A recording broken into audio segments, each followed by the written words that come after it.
It is 93.4 Auckland's Breeze with Robert and Jeanette, and that is Billy Joel in the longest time, 9 minutes past 8 on a Thursday morning. Welcome to the show. We met a lovely, fascinating Scotsman yesterday by the name of Grant Harrold. He's had an amazing career. He was Prince Charles's butler, and he started in 2004. He was there for a number of years and continues to be an unofficial ambassador for the royal family. And when we spoke to him yesterday, he gave us a whole bunch of wedding insights and stuff. He's pretty keen for Meghan's mum to walk her down the aisle. Dad's got to get a stent in the old heart there. That's important, Dad. You want to get that sorted. And Mum has arrived in the UK. It is looking that is possibly going to be the case. But he had so many other great royal stories, such as the time that he first bumped into the Queen. It was an interesting moment. I was up at Balmoral Castle in Scotland, so this is where obviously my homeland comes into it. I was working for the Prince in Scotland, and I got the option one day to go out horse riding. And when I was younger, I used to see myself as, well, I used to do horse riding, and I thought I was quite an accomplished rider, actually. I think I'll disagree these days.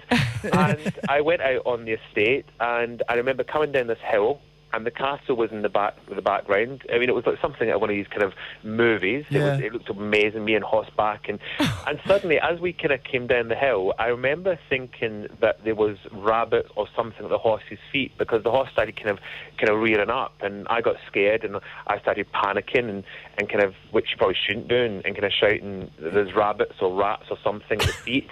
And then suddenly I realised it wasn't rabbits and it wasn't rats, it was corgis. And then there was you get that dreadful fear that, oh, this isn't going to be good.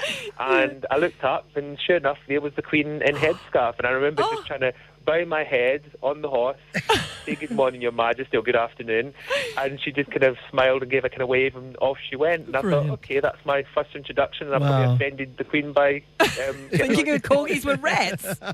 There must be a public side to the royal family, as in they're on show, and then there's the other side where they're just, mum and dad, nana, granddad, and the kids. You get to see that side as well. That's a privilege too, huh? Yes, you do get to see that private side, which you do feel. I mean, I'm a very good butler, so I never really kind of go into it, but I do feel very lucky to spend time with the Prince of Wales and Prince William and Prince Harry in private, and the Queen.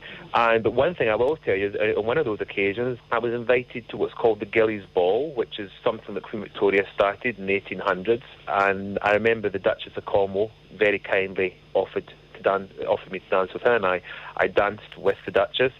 And I think she said, "You look nervous." And I said, "I'm just worried that I may end up having to dance with the Queen." And she said, "Oh, don't worry, that possibly won't happen, because there's a lot of people there." And the music stopped, and I remember the Duchess just went, "Oh," like that. And I thought, wonder what that means. And I turned round, and I went, "Oh," because behind me was the Queen. And the Queen then looked at me, and the music started up, and I realised that we were about to dance. Oh, wow. What a moment. Oh, my gosh. My claim to fame is I've danced with the Queen. Yeah, You that's have. wonderful. I have a question, but this is around the Prince of Wales, who was recently in Australia for the Commonwealth Games, and he was asked about whether or not he takes his own toilet seat, and he was like, "Don't be ridiculous," and he was really annoyed about it. So, I'll say to that, yeah. Don't believe everything you read. It always amazes me, some of the things that you read over the years, and I mean, I wouldn't know the answer to that anyway, but it always makes me smile. And I have to run this past you. I'm sure you've been asked this 1,000 million times.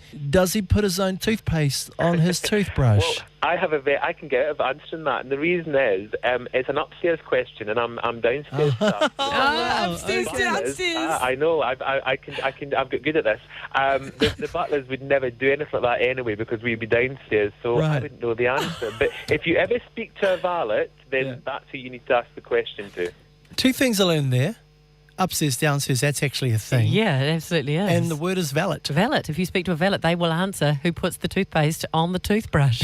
I'm pretty sure they probably do their own. What's the latest?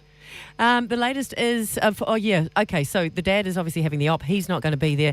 It's looking like the mum will walk Meghan down the aisle. Also, Prince George and Prince Charlotte will have prominent roles. Princess Charlotte, I should say. Prominent roles at the wedding, as we kind of thought. Little Louis, he won't be there. The palace said that there'll be 6 bridesmaids. These are the little ones, ranging from 2 to 7 years old, and 4 page boys. Oh, my gosh. That's bunch of cuteness. If you've ever had kids, it's like herding chickens, man. They're going to be... A couple of aunties will be in charge of those ones. They will be rehearsed within their lives. 14 minutes past 8 here on The Breeze.